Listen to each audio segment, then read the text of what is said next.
You walk into the service department with your 3-year-old car. The check engine light's been on for a week. The service advisor pulls up the part number on his screen. Types. Waits. Looks up at you and says, the part's on national back order. No ETA. He doesn't tell you why, but I will. And I know what you're thinking. Big car brands don't just disappear. Not in America. You're right. They don't vanish overnight. But dealer networks collapse a lot faster than the badge does. And when the dealers go, you're left holding a car that nobody wants to service and nobody wants to buy. That's what I watched happen 3 times in my 26 years running dealerships. And it's happening again right now. I spent 6 years as general manager of a 3-rooftop dealer group in Fort Wayne, Indiana. Before that, 20 years working up through sales, finance, and sales management. I've sat through manufacturer meetings where the factory rep couldn't answer basic questions about product pipeline. I've watched dealer networks shrink from 40 stores in a region down to 12. I gave up a franchise myself in 2019 because the manufacturer couldn't support us anymore. The writing was on the wall.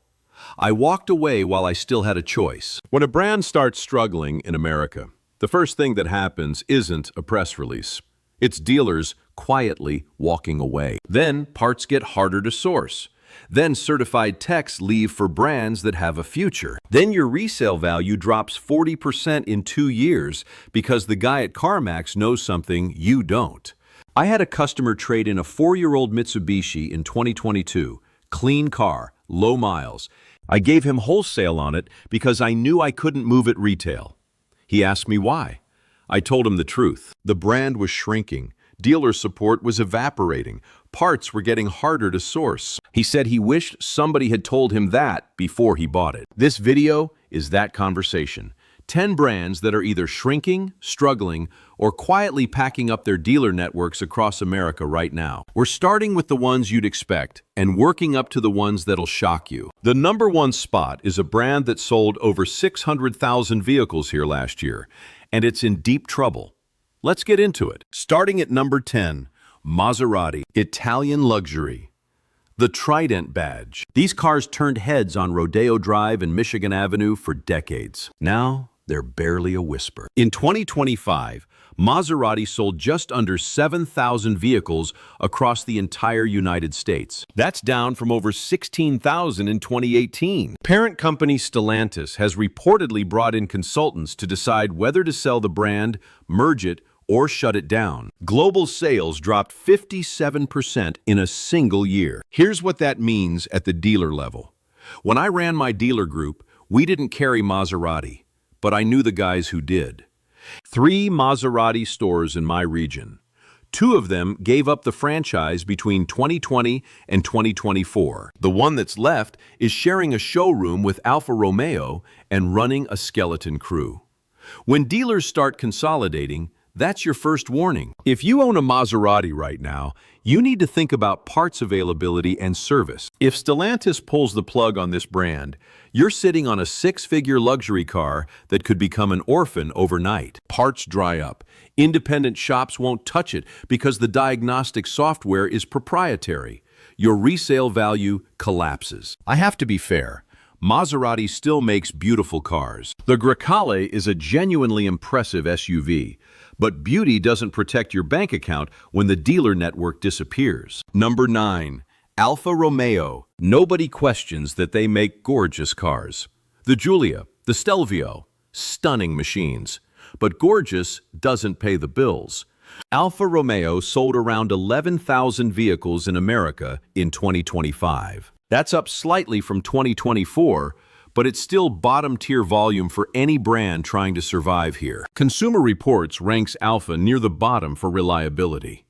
Owners report persistent electrical problems, transmission issues, oil leaks. I sat in meetings with Stellantis reps for years. Different brands under the same umbrella. When the parent company starts trimming, they don't announce it brand by brand. They just stop investing. Alfa Romeo dealerships are already sharing floors with Fiat and Maserati. That's not a growth strategy, that's triage. Here's the real risk. Alfa Romeo sits under Stellantis. Stellantis is openly cutting brands. Citroën already left. Chrysler is a ghost. If Alfa goes, you're looking at a situation where nobody wants to service your car. If you're looking at an Alfa Romeo right now, ask the dealer this. How many certified Alfa techs do you have on staff? And how long have they been here? If the answer is one guy who just got certified 6 months ago, walk away. Number 8. Genesis, Hyundai's luxury brand. Launched in America in 2016 with big promises and bigger marketing budgets. 10 years later, they're barely holding on. Genesis sold around 56,000 vehicles in America in 2025. That sounds okay until you realize they've been stuck in that range for years. No growth, tiny dealer network. Most Genesis dealers are shared floors inside Hyundai stores. I never ran a Genesis franchise, but I watched how Hyundai rolled this brand out. They tried to do luxury without the infrastructure. No standalone showrooms in most markets. Salespeople selling Elantras in the morning and G80s in the afternoon. You can't build a luxury brand that way. Buyers notice. The problem for Genesis owners isn't reliability. These are solid cars. The problem is resale. When you go to trade in a 3-year-old G70, the used car manager at any franchise dealer is going to lowball you because he knows the buyer pool is tiny. There's no emotional attachment to the badge. It's just an expensive Hyundai. I'm not saying Genesis is going anywhere tomorrow, but I am saying a brand that hasn't grown in 5 years in the American market is a brand on borrowed time. Number 7, Lincoln. This one stings because Lincoln used to mean something in America.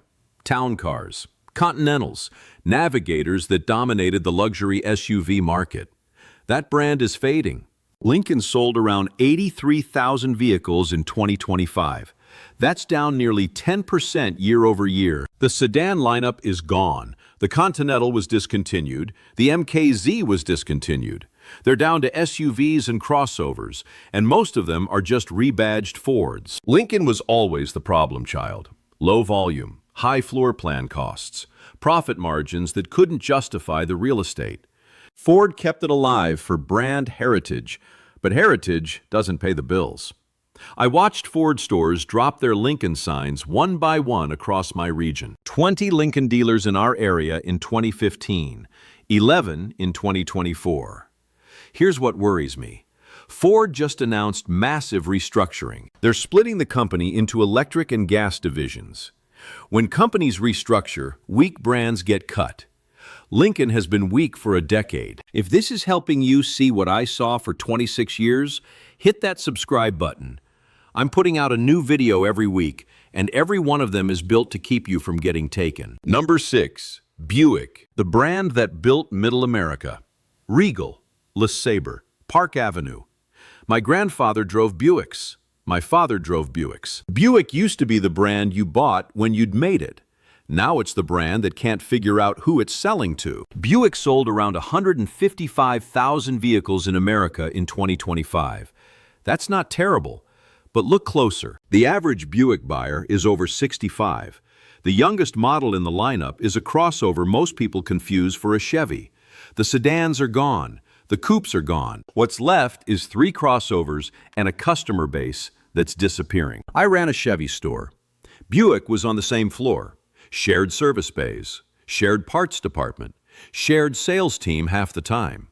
When a brand shares everything, it's because the manufacturer doesn't believe it can stand alone anymore.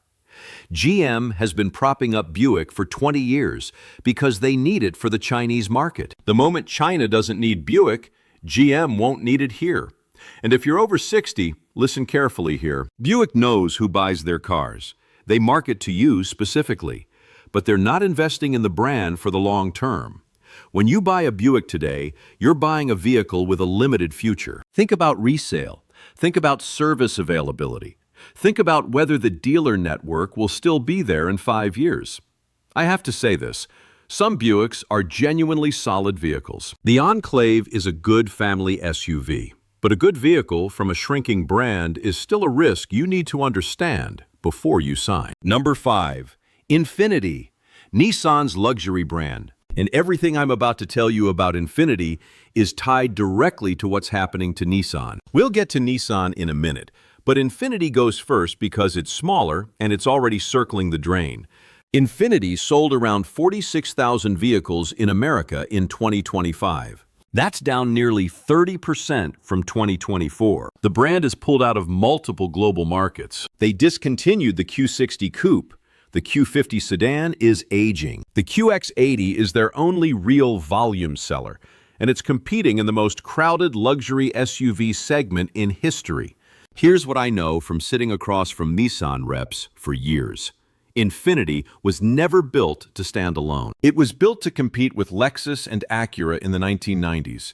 It worked for a while. Then Nissan hit financial trouble. When the parent company is bleeding money, the luxury brand is the first thing to get starved. Infiniti has been running on fumes for a decade. If you own an Infiniti right now, you're holding a car tied to a parent company that might not survive the next 2 years. And here's the part that bothers me. Infiniti dealers know this. They're sitting on inventory they can't move. They're offering incentives that should make you nervous, and they're still smiling and shaking hands like everything's fine. It's not fine. Number 4, Mitsubishi. This is where it starts getting truly alarming. Mitsubishi isn't some niche luxury brand. They sold around 102,000 vehicles in America in 2025. The Outlander, the Eclipse Cross, the Outlander Sport. These are names that built driveways across the suburbs and small towns for decades. Sales dropped over 20% in 2025. In the first quarter of 2026, the slide accelerated. Multiple models have been discontinued without replacements. The Mirage was axed. The Eclipse Cross is gone in some markets. The dealer network has been shrinking steadily.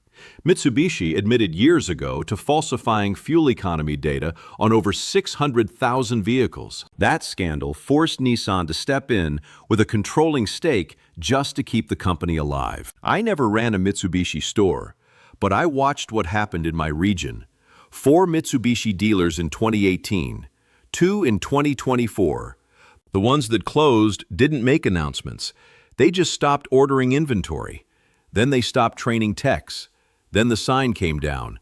I had a guy come into my service bay in 2023. Tom, 67. He'd bought a Mitsubishi Outlander Sport 2 years earlier. Needed a transmission repair. My service advisor looked up the part. National back order. 4-month wait. Tom asked me why. I told him the manufacturer was struggling and part supply was unreliable. He asked me what he was supposed to do. I told him to find an independent transmission shop and hope they could source an aftermarket part. That's what happens when a brand starts collapsing. You don't find out until you need something. And if you're over 65, I need you to hear this carefully. Mitsubishi has marketed heavily to older buyers for years. Affordable, reliable, good warranty. But a good warranty doesn't help you if the company isn't around to honor it. Don't let the low price fool you into thinking this is a safe bet. Number 3, this isn't just one brand. This is the parent company behind Jeep, Chrysler, Dodge, Ram, Alfa Romeo, Maserati, and Fiat in America. Stellantis. And the entire structure is creaking. The former Stellantis CEO openly warned in 2024 that several brands in the group may not survive past 2026. Chrysler is effectively gone. They sell one model, the Pacifica minivan. That's it. Dodge has gutted its muscle car lineup. Fiat sells in tiny numbers. Jeep is collapsing. Ram is holding steady, but it's tied to the same corporate structure. I ran a Chrysler Dodge Jeep Ram dealership for part of my career. Here's what I saw. Stellantis treated its dealer network like a piggy bank. They pushed inventory we couldn't sell. They cut marketing support. They delayed model refreshes for years, while the competition left us behind. I sat in dealer meetings where the factory rep couldn't answer basic questions about future product.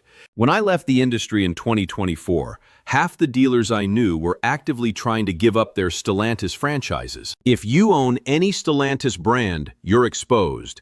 Even Ram, which is performing relatively well, is tied to a parent company that's trimming brands. Listen, I sold Jeeps for years. I sold Dodge Rams. I believed in those products. Some of them were genuinely good trucks, but I also watched the company behind them stop caring about the customer experience. I was part of that system. I'm not anymore. And I'm telling you now, this is a risk you need to factor in. Number 2, Nissan. And if Mitsubishi worried you, this is going to keep you up at night. Nissan gave us the Altima, the Maxima, the Pathfinder, the Frontier.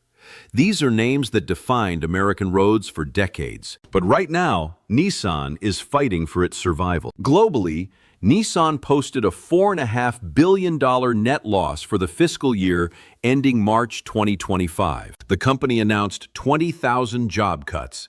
7 factories are closing worldwide. The Yokohama headquarters is reportedly up for sale. A planned merger with Honda collapsed. In America, sales dropped over 21% in 2025. In the first 2 months of 2026, sales plunged nearly 45%. I never ran a Nissan store, but I sat across the table from Nissan reps at dealer conferences for 26 years. 3 of them gave up their franchises between 2020 and 2024. One of them told me over a beer, "The factory doesn't believe in us anymore. They're just trying to survive until somebody buys them." If you own a Nissan right now, you need to think very carefully about what happens if the worst-case scenario plays out. Parts availability, warranty support, dealer networks, all of that depends on Nissan staying solvent. And number 1, Jeep. This is the one that should have every American car buyer paying attention. Jeep sold 641,000 vehicles in America in 2025. The Wrangler, the Grand Cherokee, the Gladiator, these are American icons. And the brand is in deep trouble. In 2025, Jeep sales dropped 36%. That's not a dip, that's a collapse. The dealer network has been shrinking steadily for 4 consecutive years. I ran a Jeep franchise. For years, Jeep was our bread and butter. The Wrangler had a waiting list. Then Stellantis took over. Quality dropped. Customer complaints went up. We'd order parts that would take 6 weeks to arrive. I watched my service bays go from fully booked to half empty because customers stopped trusting us. It wasn't our fault. It was the factory. He bought a Jeep Grand Cherokee L from me in 2022. 2 years later, transmission slipping. Still under warranty. Stellantis took 3 months to approve the claim. Then we couldn't get the part. Harold called me every week. 4 months later, we finally got the part. He looked at me and said, "I've driven Jeeps my whole life. I don't trust them anymore." That's what's happening. Jeep is burning the goodwill that took 70 years to build. Here's the common thread across all 10 of these brands. When a car company starts struggling, the customer is always the last to know. The dealers know first, then the techs, then the parts suppliers. Then, the banks that finance the loans. You find out when you go to trade in your 3-year-old vehicle and the number they give you is half what you expected. Or when you need a part and it's on back order for 6 months. Or when the dealership where you bought the car has given up the franchise and there's nobody local to service it anymore. None of this is illegal. The manufacturers aren't required to tell you they're shrinking. The dealers aren't required to warn you their franchise might not survive. But legal and right aren't always the same thing. 10 brands: Maserati, Alfa Romeo, Genesis, Lincoln, Buick. Those are the ones you'd expect. Infiniti, Mitsubishi, the entire Stellantis family, Nissan, and Jeep. Those are the ones that should scare you. Because they're not fringe players. They're brands that sold hundreds of thousands of vehicles in America last year. And they're all in trouble. You don't need to remember all of this. Here's what you need to do. Before you buy any car, check the brand's sales trends over the last 3 years. If sales are dropping by double digits year after year, that's a red flag. Ask the dealer how many franchises for that brand have closed in your region in the last 3 years. If they won't answer or they dodge the question, walk away. And if you already own one of these vehicles, start thinking about your exit plan now. Don't wait until the brand officially announces they're pulling out of America. By then, your trade-in value is gone. You've worked your whole life for every dollar you have. You've earned the right to drive a vehicle that holds its value and has a dealer network that'll still be there when you need it. These 10 brands can't promise you that anymore. and you deserve to know that before you sign. The American car market is changing faster than it ever has. Some brands are going to survive, some aren't. Don't let the salesman's smile or the low monthly payment convince you that everything's fine when the numbers say otherwise. You push back. That's it. That's the video. Next video, I'm walking you through exactly what happens inside the finance office when they know you're over 65. The tactics change. You need to know how.